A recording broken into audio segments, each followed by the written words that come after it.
আসসালামু আলাইকুম। এখন যেটি দেখছেন সূর্যাস্ত লগ্ন, কিছুক্ষণ পরে সূর্যাস্ত যাবে। আর এই জায়গাটি হলো বরগুনা তালতলি আশার চর। দেখছেন চর জেগে উঠতেছে, অনেক দূরে ছিল, এখন আস্তে আস্তে এটা উপরের দিকে উঠতেছে। আর সূর্যটা অসাধারণ লাগতেছে, অনেক সুন্দর লাগছে। এটা অন্যান্য বীজ থেকেও এটা সুন্দর দেখা যাচ্ছে আমি বলবো ডেফিনেটলি। আর পাশাপাশি আমি দেখাচ্ছি যে এই যে কিনারা, এই যে এটা কি বন বললে তুমি? কেওড়া বন। এই যে কেওড়া বনের আমি খুব দূর থেকে নিচ্ছি, কাছে যাওয়া যাচ্ছে না এই জন্য, কিন্তু দূর থেকে যে সৌন্দর্য ফুটে উঠেছে সেটি খুবই সুন্দর লাগছে। এমনকি এটি অসাধারণ একটা দৃশ্য ফুটে উঠেছে এই মুহূর্তের জন্য।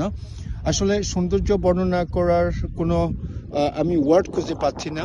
আপনি শুধু এটাকে দেখলেই মন জুড়িয়ে যাবে, কেননা বিচের সৌন্দর্যগুলো, ওয়ার্ডগুলো, সেন্টেন্সগুলো অনেকটা একই রকম।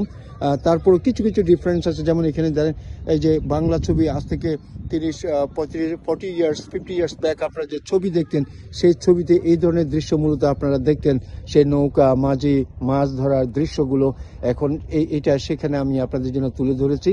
এই যে দৃশ্য, সমুদ্রের দৃশ্য, পাশাপাশি জেলেদের জীবনযাত্রা, মাছ ধরার যে এলিমেন্টসগুলা, নৌকা তাদের জালগুলা নিয়ে কাজ করে সেগুলো দেখাচ্ছি।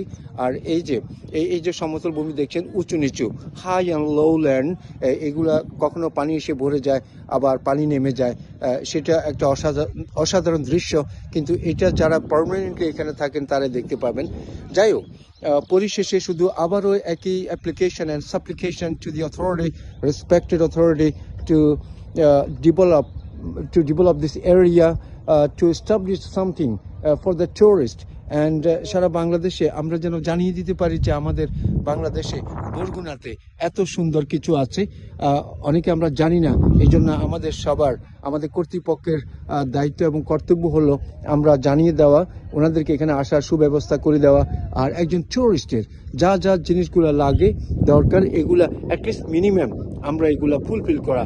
আশা করি কর্তৃপক্ষ শুনবেন, এগুলা স্টেপস নেবেন, এমনকি আমাদের ট্যুরিজম অ্যান্ড হসপিটালিটি এই দেশে ডেভেলপমেন্ট করতে অনেক সহযোগিতা করবেন, সেই প্রত্যাশা থাকলো। আপনারা ভালো থাকবেন, সুন্দর থাকবেন। নেক্সট ভিডিওতে আরও কোনো একটা সুন্দর স্পট নিয়ে আপনাদের সামনে হাজির হব। ততক্ষণ ভালো থাকবেন, সুন্দর থাকবেন। আসসালামু আলাইকুম ওয়ান্স অ্যাগেন।